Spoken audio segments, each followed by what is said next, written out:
Em dias de tanta correria, numa época onde a vida contemporânea se tornou tão agitada e cheia de opções, se não tivermos prioridade, nós podemos perder o rumo. Ter prioridade significa que entendemos o que é mais importante, aquilo que vem primeiro. E esse é o assunto da minha conversa hoje. Deus em primeiro lugar. Fique comigo e nos próximos minutos nós vamos falar a respeito disso.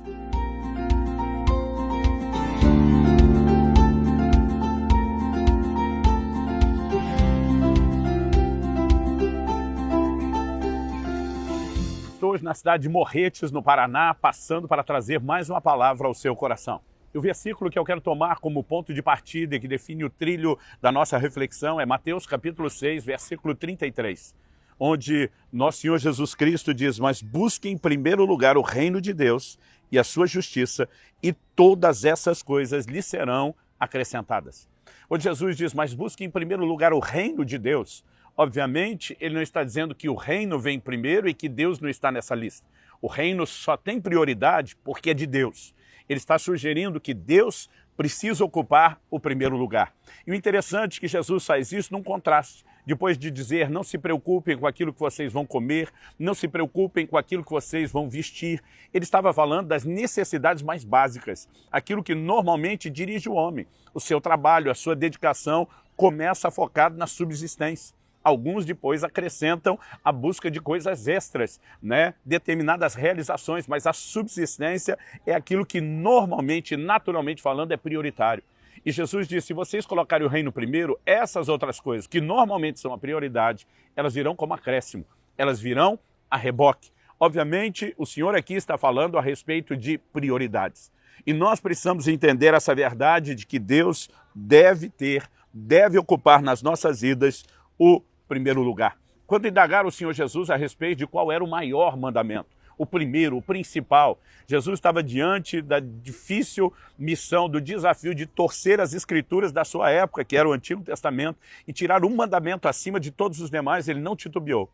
Marcos capítulo 12, dos versos 28 em diante, nos mostram Jesus respondendo àquela indagação com as seguintes palavras: amarás o Senhor teu Deus de todo o teu coração, com toda a tua alma, com todo o entendimento, com todas as tuas forças. Jesus não titubeou. Se há algo que possa ter destaque, diz respeito ao lugar de importância que Deus deve ocupar.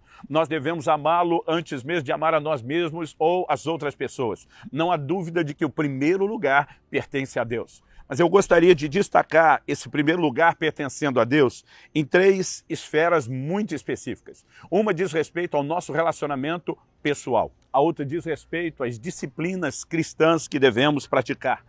E, em terceiro lugar, nós podemos destacar o nosso serviço, o nosso trabalho para com Ele. Começando a respeito do relacionamento com Deus, o Senhor Jesus ensinou em Lucas, no capítulo 14, interessante que o verso 25 nos fala a respeito de multidões acompanhando o ministério de Jesus.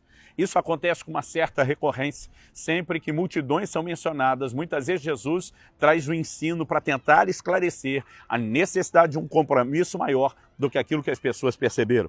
Então, o Senhor Jesus diz no verso 26, se alguém vem a mim e não me ama mais do que ama seu pai, sua mãe, sua mulher, seus filhos, seus irmãos, suas irmãs e até a própria vida, não pode ser meu discípulo.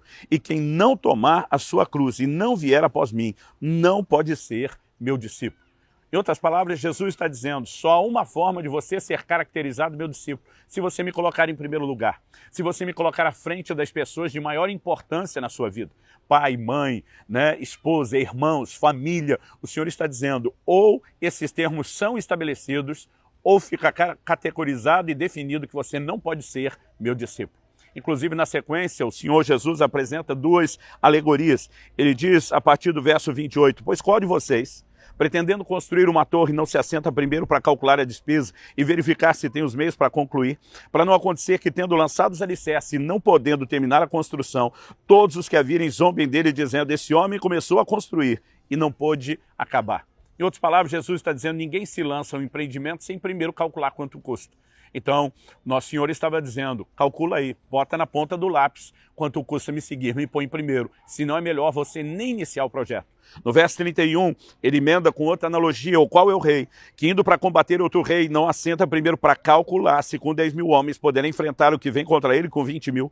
Caso contrário, estando ainda o outro longe, envia-lhe uma embaixada pedindo condições de paz. De novo, Jesus está dizendo que ninguém, usando um exemplo diferente, mas dizendo a mesma verdade, que ninguém se lança a um empreendimento sem primeiro calcular. E ele conclui no verso 33, assim pois, esse assim é igualmente, semelhantemente, da mesma maneira, qualquer um de vocês que não renuncia a tudo que tem, não pode ser meu discípulo. Em outras palavras, ou me coloque à frente, ou não existe essa relação de discipulado. Quando olhamos para exemplos bíblicos como o de Gênesis 22, e vemos Deus pedindo a Abraão que entregue o seu filho em sacrifício, e a Bíblia diz que Deus o estava provando. Nós vemos que Abraão se dispôs e no momento em que ia sacrificá-lo, Deus diz, não mate o menino. Basicamente é como se Deus estivesse dizendo, nunca quis o menino, eu só queria o primeiro lugar. Só queria que você não trocasse a mim, o doador, por uma dádiva que eu lhe entreguei. É como se Deus dissesse, uma vez que eu tenho o primeiro lugar, toma esse menino, fica com ele, de lambuja, eu lhe dou uma descendência numerosa. Nós precisamos entender que manter Deus em primeiro lugar não é por uma necessidade de Deus, não é porque ele é carente, não é porque ele é ciumento, ele é absoluto e completo em si mesmo, ele não depende disso, mas será um efeito regulador nas nossas vidas. Isso é importante entender.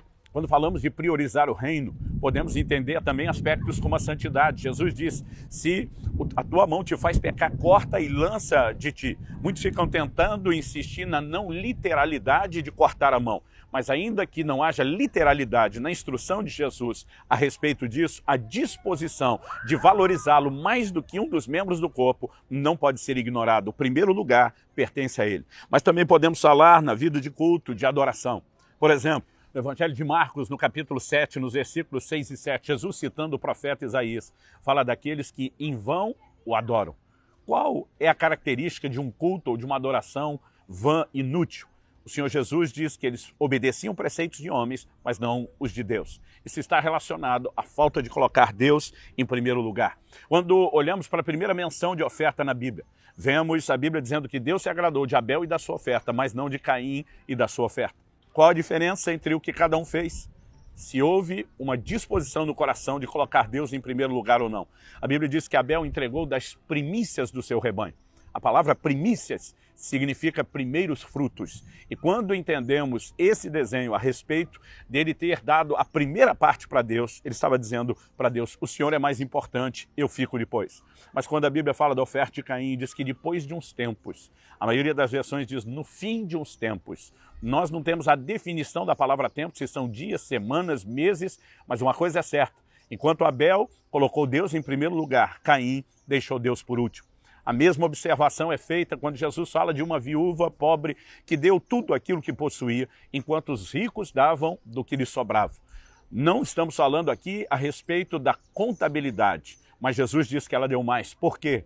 Ela priorizou Deus. Ela simplesmente, apesar de não ter uma grande quantia, diz Deus primeiro. Eu posso ficar sem comer uma refeição, mas vou honrar a Deus. Quando Jesus diz que os ricos deram da sobra, significa que primeiro pensaram em si, fizeram tudo o que queria e quando no final das contas fizeram o balanço, sobrou alguma coisa, sobrou, então bota Deus. Significa que se não tivesse sobrado Deus, não teria entrado. Nós podemos falar da adoração, nós podemos falar a respeito das nossas ofertas e precisamos entender que em qualquer uma das disciplinas, elas têm um propósito. Criar e cultivar em nós a mentalidade de que o primeiro lugar pertence a Deus. Seja no relacionamento com o Senhor, seja na vida de culto, adoração e ofertas, mas também no nosso trabalho ou no nosso serviço para com Ele. No Evangelho de Mateus, nós vemos o Senhor Jesus falando a respeito de buscar em primeiro lugar o reino de Deus e a sua justiça. Mas nada sugere que devemos buscar o reino até para nós. Jesus nos ensinou a orar, venha teu reino, seja feita a tua vontade. Nós precisamos ter um compromisso com o estabelecimento do reino, não só na nossa vida, mas também na vida de outras pessoas. Eu costumo dizer que amar a Cristo é também amar aos que pertencem a Ele e a sua obra. Jesus perguntou a Pedro, Pedro, você me ama? Ele disse sim, ele falou, então apacenta as minhas ovelhas. Nós direcionamos o amor e a prioridade que o Senhor tem na nossa vida quando entendemos o seu chamado para cuidar daquelas coisas que é interesse dele. O chamado ao ministério não é privilégio de um pequeno grupo, não é responsabilidade apenas de alguns vocacionados em tempo integral. Todos nós temos a responsabilidade de servir. E quando eu olho declarações do apóstolo Paulo, eu fico impressionado em como ele transpirava esse amor, essa paixão pelo reino e Deus em primeiro lugar. Em Atos 20, 24, ele diz: porém, nada considero a minha vida preciosa para mim mesmo, desde que eu complete a minha carreira e o ministério que recebi do Senhor Jesus para testemunhar o evangelho da graça de Deus. Quando ele diz que testemunhar o evangelho da graça de Deus, completar o ministério, era mais importante do que a própria vida, ele nos mostra que colocou o entendimento daquela responsabilidade de serviço acima da própria vida, ou seja, em primeiro lugar, junto com o valor que Deus e o seu reino deve ter. Quando olhamos para essas verdades nas Escrituras, isso precisa nos fazer avaliar como eu e você temos nos conduzido, como eu e você temos agido, né? O que é que nós temos colocado em primeiro lugar? Temos dado espaço na nossa agenda para valorizar tanto a pessoa de Deus em termos de princípio de vida e conduta, dizer nada concorre com isso. Temos feito isso em relação, às nossas disciplinas, ao nosso culto, adoração e oferta, elas refletem isso. Mas também quando olhamos para a questão do serviço, não podemos deixar de fazer a mesma pergunta. Qual é a minha disposição de cuidar dos interesses de Deus? Todos nós podemos testemunhar de Jesus, levar pessoas a Cristo, ajudar a cuidar delas. Não precisamos falar de um cargo na igreja, não precisamos falar de liderar um departamento, não precisamos falar de um nível de serviço onde necessariamente os outros vejam, mas apenas aquele onde nosso Senhor, olhando a nossa disposição de honrá-lo em primeiro lugar e cuidar dos seus interesses, possa olhar para mim e para você com um sorriso no rosto, reconhecendo que eu e você o colocamos em primeiro lugar em todas as áreas. Então, meu encorajamento a você é Deus em primeiro lugar. Se nós o priorizarmos, encontraremos um nível de satisfação extraordinária e cumpriremos o senso de propósito da nossa existência.